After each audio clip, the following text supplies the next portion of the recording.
வணக்கம் நண்பர்களே. நீங்க ட்ரேடிங் கத்துக்கிட்டு இருக்கீங்க, இல்ல ட்ரேடிங் பண்ணிட்டு இருக்கீங்க அப்படின்னா, இந்த வேர்ட கண்டிப்பா கேள்விப்பட்டிருப்பீங்க. Volume volume indicator. நெறைய பிகினர் ட்ரேடர் வந்து இந்த வால்யூம் இண்டிகேட்டரை எப்படி யூஸ் பண்றது அப்படின்னு தெரியாம ரொம்ப கன்ஃப்யூஸ் ஆகுறாங்க. ஸோ இந்த வீடியோல வந்து வால்யூம் இண்டிகேட்டரை எப்படியெல்லாம் யூஸ் பண்ணலாம் அப்படின்னு சொல்லிட்டு ஒரு 5 டிப்ஸ் சொல்லியிருக்கேன். இந்த 5 டிப்ஸை யூஸ் பண்ணி நீங்க உங்களோட ட்ரேடிங் பெர்ஃபார்மன்ஸை இம்ப்ரூவ் பண்ணலாங்க. ஸோ இந்த வீடியோவை ஸ்கிப் பண்ணாம பாருங்க. கண்டிப்பா யூஸ்ஃபுல்லா இருக்கும். வீடியோக்குள்ள போறதுக்கு முன்னாடி நீங்க இன்னும் நம்ம சேனலை சப்ஸ்கிரைப் பண்ணல அப்படின்னா மறக்காம சப்ஸ்கிரைப் பண்ணிடுங்க. பக்கத்துல இருக்க பெல் ஐக்கானை கிளிக் பண்ணிடுங்க. வாங்க வீடியோக்குள்ள போகலாம். இப்போ நம்ம ஃபர்ஸ்ட் டிப் பார்க்கலாம்.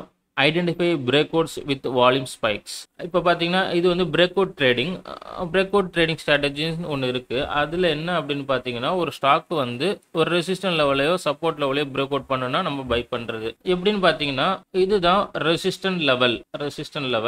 இது வந்து சப்போர்ட் லெவல். ஒரு ஸ்டாக் பிரைஸ் வந்து இந்த ரெசிஸ்டன்ஸ் சப்போர்ட் லெவலுக்குள்ள மூவ் ஆயிட்டு இருக்கு.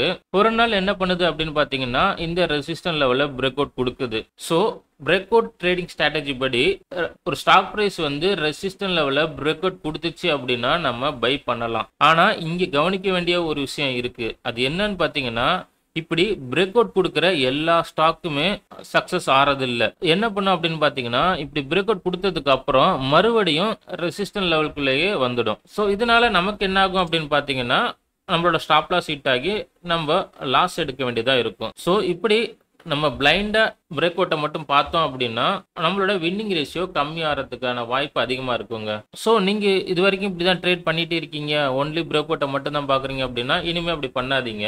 நீங்கள் என்ன பண்ணணும் அப்படின்னு பார்த்தீங்கன்னா, பிரேக் அவுட் கொடுக்குது இல்லை அந்த கேண்டிலோட வால்யூமை செக் பண்ணணும். ஸோ இது வந்து ஒரு வால்யூம் இண்டிகேட்டர்.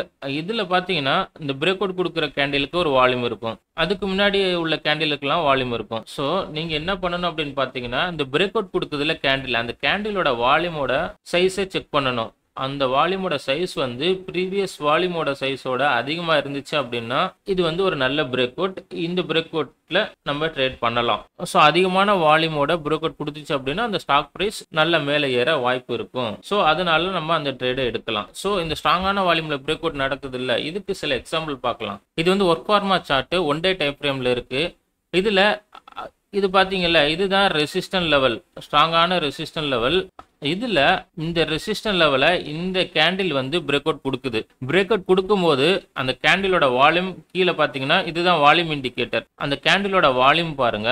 இந்த வால்யூமை வந்து ப்ரீவியஸ் கேண்டில்லாம் இருக்குல்ல, இந்த கேண்டில்ஸோட வால்யூமோட கம்பேர் பண்ணுங்க. இங்க பாத்தீங்கன்னா வால்யூம் வந்து இன்க்ரீஸ் ஆகிருக்கு. ஸோ பிரேக் அவுட் கேண்டிலோட வால்யூம் வந்து மற்ற வால்யூமோட அதிகமாக இருக்கு. அப்போ வந்து இது வந்து ஸ்ட்ராங்கான கன்ஃபர்மேஷன் சிக்னல், கரெக்டா? ஸோ இந்த ஸ்டாக்ல நம்ம ட்ரேட் பண்ணலாம், இங்க பை பண்ணலாம். வால்யூம் அதிகமாக இருக்கறனால இந்த ஸ்டாக் பிரைஸ் நல்ல ஏற வாய்ப்பு இருக்கு. ஸோ இங்க பாருங்க, இதுதான் அந்த பிரேக் அவுட் கேண்டில், இதுதான் அதோட வால்யூம். அதுக்கப்புறம் பாருங்க, பிரேக் அவுட் கொடுத்ததுக்கு அப்புறம் ஸ்டாக் பிரைஸ் செம்மையா மேலே ஏறி இருக்கு. அரௌண்ட் 59% வந்து இந்த ஸ்டாக் பிரைஸ் மேலே ஏறி இருக்கு. பிரேக் அவுட் ட்ரேடிங்க்கு ஒரு பெஸ்ட் எக்ஸாம்பிள். நீங்க வால்யூம் செக் பண்ணிட்டு ட்ரேட் பண்ணுனீங்க அப்படின்னா உங்களோட வின்னிங் ரேஷியோ அதிகமா இருக்குங்க. நான் வந்து என்னோட இன்ஸ்டாகிராம் பேஜில் போன வருஷம் மே 12 வந்து இந்த ஸ்டாக்கை வந்து ஏறும் அப்படின்னு சொல்லிட்டு போட்டு இருந்தேங்க. ஸ்டாக் நேம் என்னன்னு பார்த்தீங்கன்னா Jai Balaji. Weekly time frame use பண்ணியிருக்கேன். இதுல பார்த்தீங்கன்னா ஒரு ஸ்ட்ராங்கான ரெசிஸ்டன்ட் லெவல்ல இந்த கேண்டில் வந்து ஸ்ட்ராங்கா பிரேக் அவுட் கொடுக்குது. வால்யூம் பாத்தீங்கன்னா சூப்பரா இருக்கு பாருங்க. ப்ரீவியஸ் கேண்டிலோட வால்யூமோட கம்பேர் பண்ணினீங்க அப்படின்னா இந்த வால்யூம் வந்து சூப்பராகவே இருக்கு. அடுத்து என்ன நடந்துச்சு அப்படின்னு பார்த்தீங்கன்னா, இங்க பாருங்க, பிரேக் அவுட் கொடுத்ததுக்கு அப்புறம் ஸ்டாக் பிரைஸ் நல்ல மொமெண்டம்ல மேலே ஏறி இருக்கு. எவ்வளவு தூரம் போயிருக்கு அப்படின்னு பார்த்தீங்கன்னா அரௌண்ட் 1435% ஏறி இருக்குங்க. 7 மாசத்துல 1435% இந்த ஸ்டாக் வந்து ஏறி இருக்கு. என்ன அர்த்தம் அப்படின்னு பார்த்தீங்கன்னா, அந்த பிரேக் அவுட் வந்து ரொம்ப நாள் சைட்வேஸ்ல போனதுக்கு அப்புறம் பிரேக் அவுட் கொடுத்தது இல்லை. அந்த பிரேக் அவுட் கொடுக்கும்போது வால்யூம் பார்த்தீங்கன்னா பிக் பிளேயர்ஸ்லாம் நிறைய பேர் அந்த ஸ்டாக்கை வாங்க ஆரம்பிச்சிருக்காங்க. ஸோ அதனால தான் ஸ்டாக் பிரைஸ் வந்து கண்டினியூஸா இவ்வளவு நாள் ஏறி இருக்கு. ஸோ இனிமே நீங்க பிரேக் அவுட் ட்ரேடிங் பண்றீங்க அப்படின்னா இந்த மாதிரி வால்யூம் கண்டிப்பா செக் பண்ணி பாருங்க. வால்யூம் நல்லா இருந்தா மட்டும் அந்த ட்ரேடை நீங்க எடுக்கலாம். Tip number 2, spot false break out. So இப்போ நம்ம பிரேக் அவுட் ட்ரேடிங் ஸ்ட்ராட்டஜில வால்யூம் எப்படி ஒர்க் ஆகுதுன்னு பார்த்தோம்ல. ஸ்ட்ராங்கான வால்யூமா இருந்தா பை பண்ணுங்க அப்படின்னு சொன்னேன். ஸோ அதே மாதிரி அதுல நம்ம என்ன பண்ணணும் அப்படின்னு பார்த்தீங்கன்னா, ரெசிஸ்டன்ட் லெவல் இருந்துச்சு, சப்போர்ட் லெவல் இருந்துச்சு, ஸ்டாக் பிரைஸ் உள்ள லெவல்ல மூவ் ஆகும். ஒரு பிரேக் அவுட் கொடுக்குது, நம்ம என்ட்ரி கொடுக்குறோம். அந்த பிரேக் அவுட் வந்து நம்ம எக்ஸ்பெக்ட் பண்ண மாதிரி மேலே போகாம கீழே இறங்கி திருப்பி அந்த லெவலுக்குள்ளேயே வந்துடுது. ஸோ இதுக்கு பேர் தாங்க ஃபால்ஸ் பிரேக் அவுட். இதுக்கு பேர் வந்து என்னன்னு பார்த்தீங்கன்னா ஃபால்ஸ் பிரேக் அவுட். இந்த ஃபால்ஸ் பிரேக் அவுட்டை நம்ம கண்டுபிடிக்கணுங்க. இப்போ இமேஜின் பண்ணிக்கோங்க, நீங்க ஒரு ஸ்டாக் எடுத்து பாக்குறீங்க, சைட்வேஸ்ல மூவ் ஆயிட்டு இருக்கு, ரொம்ப நாளா சைட்வேஸ்ல மூவ் ஆயிட்டு இருக்கு. நீங்க வந்து அந்த ரெசிஸ்டன்ட் லெவல்ல வந்து ஒரு அலர்ட் போட்டு வச்சுக்கிறீங்க. இந்த லெவல்ல பிரேக் அவுட் கொடுத்துச்சு அப்படின்னா நான் பை பண்ணணும், அதனால இந்த லெவல் வரப்ப எனக்கு ஒரு அலர்ட் மெசேஜ் அனுப்பு அப்படின்னு போட்டு வச்சுக்கிறீங்க. நீங்க எதிர்பார்த்த மாதிரி அலர்ட்டும் வருது. ஸோ நீங்க என்ன பண்றீங்க, ஒரு எக்ஸைட்மெண்ட்ல போயிட்டு பை பண்ணிடுறீங்க.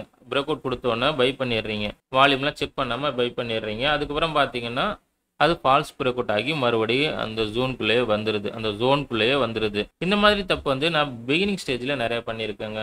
ஸோ நீங்கள் தெளிவாக ஒரு விஷயம் ஞாபகம் வச்சுக்கணும், இந்த மாதிரி பிரேக் அவுட் கொடுக்கும்போது வால்யூம் எப்படி இருக்குது அப்படிங்கிறத நீங்கள் செக் பண்ணணுங்க. வால்யூமும் செக் பண்ணணும், அந்த பிரேக் அவுட் கேண்டிலும் எப்படி இருக்குது அப்படிங்கிறத செக் பண்ணணும். ஸோ இந்த ஃபால்ஸ் பிரேக் அவுட்டுக்கு சில எக்ஸாம்பிள் இப்போ நம்ம பார்க்கலாம். இந்த சார்ட் பாருங்க, இது தாங்க ரெசிஸ்டன்ட் லெவல், ஒரு ஸ்ட்ராங்கான ரெசிஸ்டன்ட் லெவல். இந்த ரெசிஸ்டன்ட் லெவலை இந்த கேண்டில் வந்து பிரேக் அவுட் கொடுத்துருக்கு.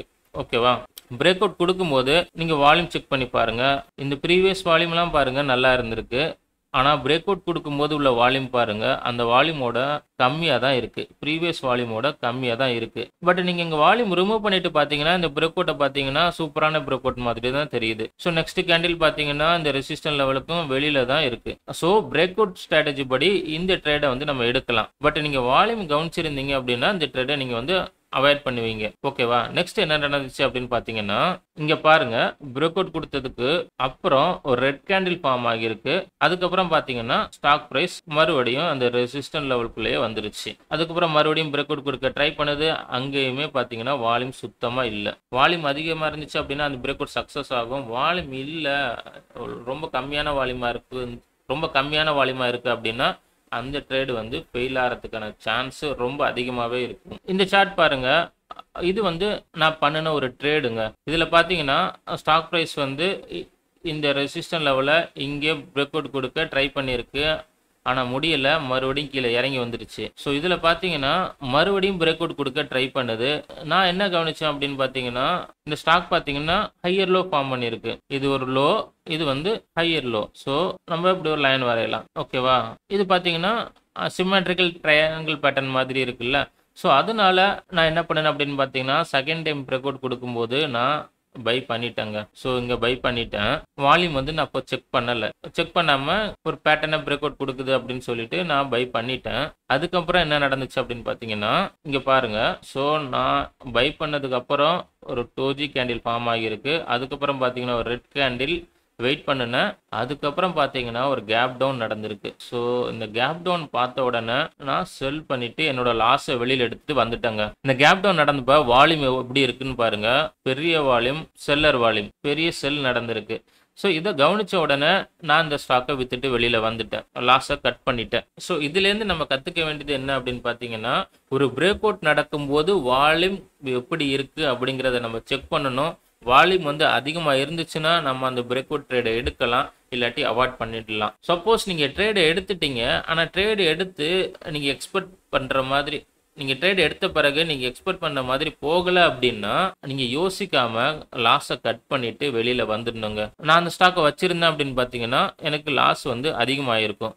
நான் வந்து வித்துட்டு வெளியில் வந்துட்டேன். ஸோ வால்யூம் வந்து ஒரு ஃபால்ஸ் பிரேக் அவுட்டை கண்டுபிடிக்க நம்மளுக்கு ரொம்ப யூஸ்ஃபுல்லாக இருக்கும். கண்டிப்பாக இதை நீங்கள் வந்து யூஸ் பண்ணிக்கணுங்க. நீங்கள் வந்து சார்ட் அனாலிசிஸ் கற்றுக்கணும், ஸ்விங் ட்ரேடிங்க்கான ஸ்டாக்ஸ் ஐடியாஸ் வேணும், ஸ்விங் ட்ரேடிங் எப்படி பண்ணுறது அப்படின்னு கற்றுக்கணும் அப்படின்னா நீங்கள் வந்து நம்மளோட டெலிகிராம் குரூப்பில் ஜாயின் பண்ணலாம். டெலிகிராம் நேம் என்ன அப்படின்னு பார்த்தீங்கன்னா செந்தில் ஸ்டாக் ட்ரேடர். லிங்க் வந்து டிஸ்கிரிப்ஷனில் ஆட் பண்ணுறேன், கிளிக் பண்ணி ஜாயின் பண்ணிக்கோங்க. Use volume to confirm trend. நீங்கள் ட்ரேடிங் பண்ண ஸ்டார்ட் பண்ணதுக்கப்புறம் இந்த சென்டென்ஸை வந்து கண்டிப்பாக கேள்விப்பட்டிருப்பீங்க, ட்ரெண்ட் இஸ் யுவர் ஃப்ரெண்ட். இதுக்கு என்ன அர்த்தம் அப்படின்னு பார்த்தீங்கன்னா, நீங்கள் ட்ரெண்டை ஃபாலோ பண்ணி ட்ரேட் பண்ணணுங்க. ஒரு ஸ்டாக் மேலே ஏறிட்டு இருக்குன்னா அந்த ஸ்டாக்கை வந்து நீங்கள் பை பண்ணணும். ஒரு ஸ்டாக் கீழே இறங்கிட்டே இருக்கு அப்படின்னா அந்த ஸ்டாக்கை வந்து நீங்கள் ஷார்ட் செல் பண்ணணும். அந்த ட்ரெண்டுக்கு ஆப்போசிட்டாக போனீங்க அப்படின்னா உங்களுக்கு லாஸ் வரதுக்கான வாய்ப்பு அதிகமாக இருக்கும். அதனால நீங்கள் ட்ரெண்டை ஃபாலோ பண்ணணும். இதுதாங்க அந்த சென்டென்ஸுக்கான அர்த்தம். ஸோ இப்போ ஒரு ட்ரெண்டு வந்து ஸ்ட்ராங்காக இருக்கா இல்லையா அப்படிங்கிறது எப்போ கண்டுபிடிப்பீங்க? அப்படி ஸ்ட்ராங்காக இருந்துச்சு அப்படின்னா நீங்கள் அந்த ஸ்டாக் ப்ரைஸ் வந்து ஒவ்வொரு புல் பேக் கொடுக்கும்போது நீங்கள் பை பண்ணலாம். ஆனா அது ஸ்ட்ராங்கா இருக்கா இல்லையா அப்படிங்கிறத நீங்க கண்டுபிடிக்கணும். அதை எப்படி கண்டுபிடிக்கலாம்? இங்க பார்த்தீங்கன்னா இந்த வால்யூம் இருக்குல்ல, அந்த வால்யூமை யூஸ் பண்ணி ஒரு ட்ரெண்டோட ஸ்ட்ரென்த்தை நம்மளால கண்டுபிடிக்க முடியுங்க. அது அப் ட்ரெண்டாக இருந்தாலும் பரவாயில்ல, டவுன் ட்ரெண்டாக இருந்தாலும் பரவாயில்ல, வால்யூமை யூஸ் பண்ணி நம்மளால கண்டுபிடிக்க முடியும். எப்படின்னு பார்த்தீங்கன்னா ஒரு ஸ்டாக் ப்ரைஸ் நல்ல அப் ட்ரெண்டில் இருக்கு. இப்படி அப் ட்ரெண்டில் இருக்கும்போது அதோட வால்யூம் பார்த்தீங்கன்னா இன்க்ரீஸ் ஆகிட்டு இருந்துச்சு அப்படின்னா அது வந்து ஸ்ட்ராங்கான ட்ரெண்டில் இருக்கு அப்படின்னு அர்த்தங்க. அதே மாதிரி ஒரு ஸ்டாக் ப்ரைஸ் வந்து இறங்கிட்டு இருக்கும்போது அதோட செல்லர் வால்யூம் வந்து அதிகமாக இருந்துச்சு அப்படின்னா அது வந்து ஸ்ட்ராங்கான டவுன் ட்ரெண்ட். ஸோ இந்த மாதிரி வால்யூமோட ஆக்டிவிட்டியை வச்சு அது வந்து ஸ்ட்ராங்கான ட்ரெண்டா இல்லையா அப்படிங்கிறத நம்மளால கண்டுபிடிக்க முடியும். இதுக்கு ஒரு சில எக்ஸாம்பிள் பார்த்துடலாம். இந்த சார்ட் பாருங்க. ஸ்டாக் நேம் வந்து ஐடிசி, என்னோட ஃபேவரட்டான ஸ்டாக். இந்த சார்ட் பாருங்க, பார்த்த உடனே தெரியுது இது வந்து ஸ்ட்ராங்கான அப் ட்ரெண்ட்ல இருக்கு அப்படின்னு. ஸோ ஸ்டாக் ப்ரைஸ் நல்லா மேலே ஏறிட்டு இருக்கு, அப் ட்ரெண்ட் தெரிஞ்சிச்சு. இது ஸ்ட்ராங்கான அப் ட்ரெண்டா அப்படின்னு கண்டுபிடிக்கிறதுக்கு கீழே வால்யூம் வந்து செக் பண்ணுங்க. ஸ்டாக் ப்ரைஸ் ஏறும்போது பையர் வால்யூம் இந்த கிரீன் கலர்ல இருக்குல்ல, அதெல்லாம் செக் பண்ணுங்க. பையர் வால்யூம்லாம் பார்த்தீங்கன்னா ரொம்ப ஸ்ட்ராங்கா இருக்கு. கம்பேர் பண்ணுங்க எதோடனா செல்லர் வால்யூமோட கம்பேர் பார்த்தீங்கன்னா செல்லர் வால்யூம்லாம் ரொம்ப கம்மியாக இருக்கு, பையர் வால்யூம் வந்து அதிகமாக இருக்கு.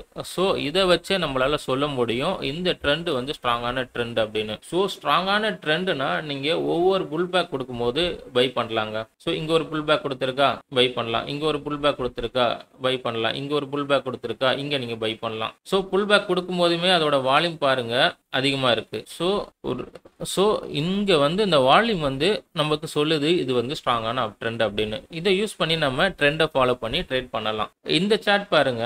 இந்த சார்ட்ல ஸ்டாக் பிரைஸ் வந்து நல்லா ஏறிட்டு இருக்கு, ஓகேவா, நல்ல மேலே ஏறி இருக்கு. அதுக்கப்புறம் ஒரு புல் பேக் கொடுத்துட்டு மறுபடியும் மேலே ஏறுது. ஸோ ஸ்டாக் பிரைஸ் ஏறுது, இது வந்து ஸ்ட்ராங்கான அப் ட்ரெண்டா? நம்ம வந்து எல்லா புல் பேக்லையும் ட்ரேட் எடுக்கலாமா? எப்படி கண்டுபிடிக்கலாம் அப்படின்னு பார்த்தீங்கன்னா வால்யூம் செக் பண்ணி பாருங்க. ஸ்டாக் ப்ரைஸ் மேலே ஏறுது, ஆனால் வால்யூம் பார்த்தீங்கன்னா அதிகமாகவே இல்லை, கம்மியாக தான் இருக்கு. சொல்லப்போனால் ரொம்ப கம்மியாகவும் ஆகிட்டு இருந்திருக்கு. ஸோ வால்யூம் கம்மியாக ஆணுச்சு அப்படின்னா அந்த ஸ்டாக் ப்ரைஸ் வந்து அதோட ட்ரெண்டை பிரேக் பண்ண போது எப்போ வேணாலும் ரிவர்ஸ் ஆகலாம், ஓகேவா. இங்கே பார்த்தீங்கன்னா இதோட ட்ரெண்டை வந்து பிரேக் பண்ணிட்டு ஸ்டாக் ப்ரைஸ் வந்து ரிவர்ஸ் ஆகியிருக்கு. ஸோ இது வந்து ஒரு பெஸ்ட் எக்ஸாம்பிள். வால்யூம் யூஸ் பண்ணி நம்மளால ட்ரெண்டோட ஸ்ட்ரென்த்தை கண்டுபிடிக்க முடியும். Tip number 4, volume and support resistant level. நான் முதல்ல சொல்லியிருந்தேன்ல, ஒரு ரெசிஸ்டன்ட் லெவல் இருக்கு, ஒரு சப்போர்ட் லெவல் இருக்கு. நம்ம வந்து இதுல ஒரு பிரேக் அவுட் எதிர்பார்க்குறோம். பிரேக் அவுட் கொடுத்துச்சுன்னா எனக்கு அலர்ட் அனுப்பு அப்படின்னு சொல்லிட்டு ஒரு அலர்ட் செட் பண்றோம். ஸோ இங்க ஸ்டாக் பிரைஸ் வந்து இப்படி மூவ் ஆயிட்டு இருக்கும்போது ரெசிஸ்டன்ட் லெவல் அப்ரோச் பண்ணுது இல்ல, இப்படி அப்ரோச் பண்ணும்போது இந்த இடத்துல பிரேக் அவுட் கொடுக்குமா கொடுக்காதா அப்படிங்கிறத நம்மளால முன்னாடியே கண்டுபிடிக்க முடியுங்க.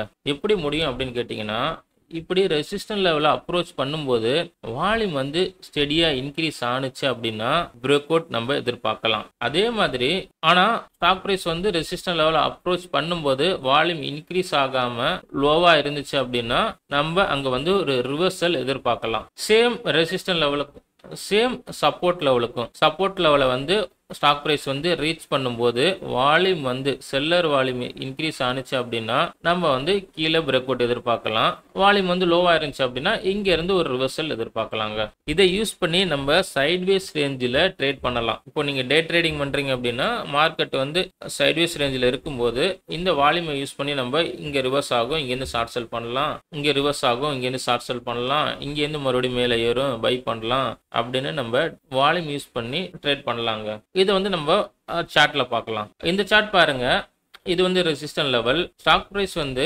ரெசிஸ்டன்ட் லெவல் கிட்ட போகுது.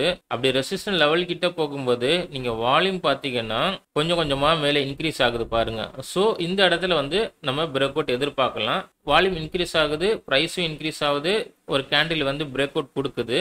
அதுக்கப்புறம் பாருங்க ஸ்டாக் பிரைஸ் வந்து நல்ல மேலே ஏற ஆரம்பிச்சிருக்கு. ஸோ ஸ்டாக் பிரைஸ் வந்து ரெசிஸ்டன்ட் லெவல் கிட்ட போகும்போது வால்யூம் ஸ்டெடியா இன்க்ரீஸ் ஆனிச்சு அப்படின்னா அங்க நம்ம பிரேக் அவுட் எதிர்பார்க்கலாம். இந்த சார்ட் பாருங்க, இது வந்து ஒரு ரெசிஸ்டன்ட் லெவல். இந்த இடத்துல பாத்தீங்கன்னா ஸ்டாக் பிரைஸ் மேல ஏறுது, இந்த கேண்டில் வந்து ரெசிஸ்டன்ட் லெவல் பக்கத்துல போயிருச்சு, வால்யூம் வந்து திடீர்னு மேல ஏறி இருக்கு. அதுக்கப்புறம் பாத்தீங்கன்னா நெக்ஸ்ட் கேண்டிலுக்குலாம் பாத்தீங்கன்னா வால்யூம் வந்து கம்மியாக ஆரம்பிச்சிருச்சு. ஸோ கேண்டிலும் பார்த்தீங்கன்னா ஸ்ட்ராங்காக இல்லை. ஸோ இந்த இடத்துலேருந்து ப்ரைஸ் ரிவர்ஸ் ஆகிறதுக்கான வாய்ப்பு அதிகமாக இருக்கும் அப்படிங்கிறத நம்ம இந்த கேண்டில்லையே சொல்லிடலாங்க. ஏன்னா இந்த கேண்டில் வந்து நல்ல வால்யூமில் ஸ்டாக் ப்ரைஸ் போய் ரெசிஸ்டன்ட் லெவல் பக்கத்தில் நின்று இருக்கு. அடுத்த கேண்டில் பார்த்தீங்கன்னா லோ வால்யூமில் சின்ன கேண்டிலாக ஃபார்ம் ஆகிருக்கு. அதுக்கப்புறம் பார்த்தீங்கன்னா நம்ம நினச்ச மாதிரியே ஸ்டாக் ப்ரைஸ் கீழே இறங்கிருச்சு. ஸோ நீங்கள் வால்யூம் ப்ளஸ் அந்த கேண்டில் எப்படி இருக்குது அப்படிங்கிறத யூஸ் பண்ணி அந்த ரெசிஸ்டன்ட் லெவல் கிட்ட அந்த சப்போர்ட் லெவல் கிட்ட அந்த ஸ்டாக் ப்ரைஸ் வந்து பிரேக் அவுட் கொடுக்குமா ரிவர்ஸ் ஆகுமா அப்படிங்கிறத கண்டுபிடிக்கலாங்க. ஸோ இப்போ வந்து லாஸ்ட் டிப் 5வது டிப்ஸ் பார்க்கலாம். Watch for volume divergence. Volume divergence அப்படின்னா என்ன அப்படின்னு கேட்டிங்கன்னா, ஸ்டாக் ப்ரைஸ் வந்து கண்டினியூஸாக ஹையர் லோ ஃபார்ம் பண்ணி மேலே ஏறிட்டு இருக்கு. ஓகேவா? ஸோ இது வந்து ஹையர் ஹை, இது வந்து ஹையர் லோ, இது வந்து ஹையர் ஹை, இது வந்து ஹையர் லோ, சேம் இது வந்து ஹையர் ஹை, இது வந்து ஹையர் லோ. ஸ்டாக் ப்ரைஸ் இந்த மாதிரி கண்டினியூஸாக higher high higher low form பண்ணிட்டு மேலே ஏறிட்டு இருக்கு. ஸோ இப்படி ஃபார்ம் பண்ணிட்டு மேலே ஏறினுச்சுன்னா நமக்கு தெரியும் ஸ்டாக் ப்ரைஸ் வந்து அப் ட்ரெண்ட்ல இருக்கு அப்படின்னு. சேம் டைம் வால்யூம் செக் பண்ணினீங்க அப்படின்னா வால்யூமும் சூப்பரா இன்க்ரீஸ் ஆகிட்டு இருக்கு, நல்ல வால்யூமா இருக்கு. திடீர்னு பாத்தீங்கன்னா ஸ்டாக் பிரைஸ் சேம் அதே மாதிரி மேலே ஏறும்போது வால்யூம் பாத்தீங்கன்னா முன்ன மாதிரி ஏறாம இறங்க ஆரம்பிச்சிடும். ஓகேவா? இப்படி இறங்கி கம்மியாக ஆரம்பிச்சிடும். ஸோ ப்ரைஸ் ஏறும்போது வால்யூம் வந்து இறங்க ஆரம்பிச்சிச்சு அப்படின்னா இதுக்கு பேர் தாங்க வால்யூம் டைவர்ஜென்ஸ். இதுக்கு என்ன அர்த்தம் அப்படின்னு பார்த்தீங்கன்னா, இதுக்கு மேலே ப்ரைஸ் ஏறுறத வால்யூம் வந்து சப்போர்ட் பண்ணல அப்படின்னு அர்த்தம். ஸோ வால்யூம் சப்போர்ட் பண்ணல அப்படின்னா ப்ரைஸ் வந்து எந்த நேரத்தில் வேணாலும் கீழே இறங்கலாம். ஓகேவா? ஸோ இந்த மாதிரி வால்யூம் டைவர்ஜென்ஸை யூஸ் பண்ணி நம்மளால ட்ரெண்ட் கண்டினியூ ஆகுமா ரிவர்ஸ் ஆகுமா அப்படிங்கிறத கண்டுபிடிக்க முடியுங்க. இதுக்கு ஒரு எக்ஸாம்பிள் பார்த்துடலாம். இந்த ஸ்டாக் பாருங்க சூப்பரா மேலே ஏறி இருக்கு. ஓகேவா? வால்யூம் பார்த்தீங்கன்னா நல்லாவே இன்க்ரீஸ் ஆகியிருக்கு. அதுக்கப்புறம் ஸ்டாக் ப்ரைஸ் கீழே இறங்கி வந்துட்டு ஒரு ஹையர் லோ ஃபார்ம் பண்ணிட்டு மறுபடியும் மேலே ஏறுது. ஆனால் இந்த வாட்டி பார்த்தீங்கன்னா வால்யூம் வந்து இங்கே சப்போர்ட் பண்ண மாதிரி இங்கே சப்போர்ட் பண்ணல, இறங்க ஆரம்பிச்சிருச்சு. ரொம்ப லோ வால்யூமாக இருக்குது பாருங்க. இந்த லோ வால்யூமோட இந்த ஸ்டாக் ப்ரைஸ் மேலே ஏறுது. ஸோ இங்கே வந்து நம்ம ஒரு ரிவர்சலை எதிர்பார்க்கலாங்க. மோர் ஆர்லெஸ் இந்த மாதிரி ப்ரீவியஸ் ரெசிஸ்டன்ட் லெவல்கிட்டேருந்து ஸ்டாக் ப்ரைஸ் கீழே இறங்கலாம். ஓகேவா? ஸோ நம்ம எதிர்பார்த்த மாதிரியே ஸ்டாக் ப்ரைஸ் என்ன ஆகுது அப்படின்னு பார்த்தீங்கன்னா, அந்த ரெசிஸ்டன்ட் லெவலில் பிரேக் அவுட் பண்ண முடியாமல் ஒரு லெவலுக்கு மேலே கீழே இறங்க ஆரம்பிச்சிருச்சு. ஸோ ட்ரெண்டை பிரேக் பண்ணிருச்சு, ரிவர்ஸ் ஆயிடுச்சு. ஸோ இது தாங்க வால்யூம் டைவர்ஜென்ஸ். ஸ்டாக் ப்ரைஸ் நல்லா மேலே ஏறும், வால்யூம் வந்து டிக்ரீஸ் ஆகி கம்மி ஆகிட்டு போயிடும். அப்படி இருக்கும்போது ரிவர்சல் நடக்க அதிகமான வாய்ப்பு இருக்கும். இதை யூஸ் பண்ணி நம்மளால இந்த ட்ரேடை எடுக்கலாமா, இந்த புல் பேக்கில் என்ட்ரு ஆகலாமா, இல்லை ஆல்ரெடி ஸ்டாக்கை ஹோல்ட் பண்ணியிருந்தோம் அப்படின்னா வால்யூம் கம்மியாகும் போது அந்த ஸ்டாக்ல உள்ள ப்ராஃபிட் எடுத்துட்டு வெளியில வந்துடலாம். ஸோ இந்த வீடியோவில் என்னென்ன பார்த்தோம் அப்படின்னு பார்த்தீங்கன்னா, வால்யூம் இண்டிகேட்டரை யூஸ் பண்ணி ஒரு பிரேக் அவுட் வந்து ஸ்ட்ராங்கான பிரேக் அவுட்டா அப்படிங்கிறத கண்டுபிடிக்க முடியும். நெக்ஸ்ட் வந்து ஃபால்ஸ் பிரேக் அவுட்டை கண்டுபிடிச்சு நம்ம அந்த ட்ரேட்ல இருந்து எஸ்கேப் ஆக முடியும். தேர்ட் வந்து ஸ்டாக் ப்ரைஸ் வந்து அப் ட்ரெண்ட்ல இருந்துச்சுன்னா அது ஸ்ட்ராங்கான அப் ட்ரெண்டா, அந்த ட்ரெண்ட் வந்து கண்டினியூ ஆகுமா அப்படிங்கிறத கண்டுபிடிக்க முடியும். ஃபோர்த் வந்து ஸ்டாக் ப்ரைஸ் வந்து ஒரு ரெசிஸ்டன்ட் லெவலை ரீச் பண்ணும்போது இல்லை சப்போர்ட் லெவலை ரீச் பண்ணும்போது அங்கிருந்து ரிவர்ஸ் ஆகுமா இல்லை பிரேக் அவுட் கொடுக்குமா அப்படிங்கிறத நம்மளால கண்டுபிடிக்க முடியும். லாஸ்ட் வந்து ஸ்டாக் ப்ரைஸ் நல்லா ஏறிட்டு இருக்கும்போது வால்யூம் சப்போர்ட் பண்ணுதா இல்லையா அப்படிங்கிறத வச்சு ஸ்டாக் ப்ரைஸ் ரிவர்ஸ் ஆகுமா ஆகாதா அப்படிங்கிறத நம்மளால கண்டுபிடிக்க முடியும். ஸோ ஒன்று மட்டும் ஏன் வச்சுக்கோங்க, எந்த இண்டிகேட்டருமே 100% ஒர்க் ஆகாது. நீங்க வந்து உங்க ஸ்ட்ராட்டஜியோட இந்த வால்யூம் இண்டிகேட்டரை யூஸ் பண்ணிக்கோங்க. இல்லாட்டி ஏதாச்சும் ஒரு இண்டிகேட்டரோட பிரைஸ் ஆக்ஷனோட இந்த வால்யூம் இண்டிகேட்டரை கம்பைன் பண்ணி யூஸ் பண்ணுங்க. உங்களோட ட்ரேடிங் ரிசல்ட் கண்டிப்பா இம்ப்ரூவ் ஆகும். நீங்க ஆல்ரெடி வால்யூம் இண்டிகேட்டரை யூஸ் பண்ணிட்டு இருக்கீங்க அப்படின்னா உங்களோட எக்ஸ்பீரியன்ஸை கமெண்ட்ல ஷேர் பண்ணுங்க. உங்களுக்கு ஏதாச்சும் டவுட் இருந்தாலும் கமெண்ட்ல கேளுங்க, நான் ரிப்ளை பண்றேன். இந்த வீடியோ உங்களுக்கு யூஸ்ஃபுல்லா இருந்துச்சுன்னா மறக்காம லைக் பண்ணிடுங்க, நம்ம சேனலை சப்ஸ்கிரைப் பண்ணிடுங்க, பக்கத்துல இருக்க பெல் ஐக்கானை கிளிக் பண்ணிடுங்க. நம்ம அடுத்த வீடியோல பார்ப்போம். நன்றி.